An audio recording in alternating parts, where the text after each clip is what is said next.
روزی 22 دفعه رکورد، روزی 100 دفعه از جامعه، روزی 22 ضربه هم آثار فکریم، قلبم معمولا از نفرت.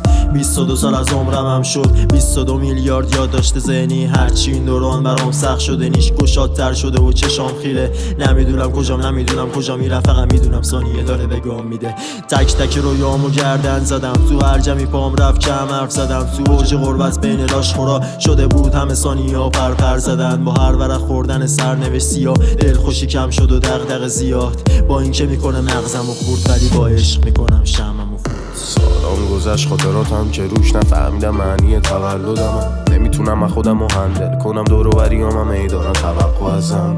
قسمت تختم شده گریه تو خواب و برعکس شدنم، توش که افتادم و هرچی داد زدم فهمیدم آخرش فقط خودمم. باز خوبه برای سرنوشتم که تنهایی میسازه مرد از آدم ها، شب بیداریام و کار پشتم دست میدن به هم که من از خودم.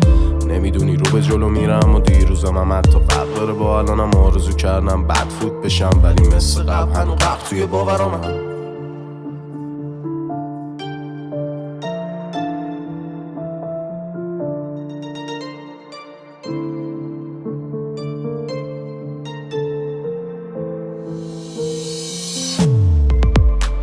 از تک تک فرصت رو رد شدم ندیدم، نداشتم انگیزه پرواز و پریدن. رفقام هر کدوم هرکیه ولی رفت، من موندم و این مسیر کثیفم.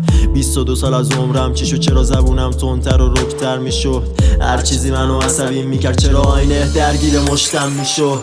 ندارم سوالی، چند سال و چند ماه مسدود خوشی، جواب سلام پر انرژیه، جواب خوبی حال من خوبه تو چی. با خودم هر روم جنگم میشه، قدم و رد میشم از سختی ها ولی مشکلات خطاب به من هنوز سالمم، سگ طول تو چی.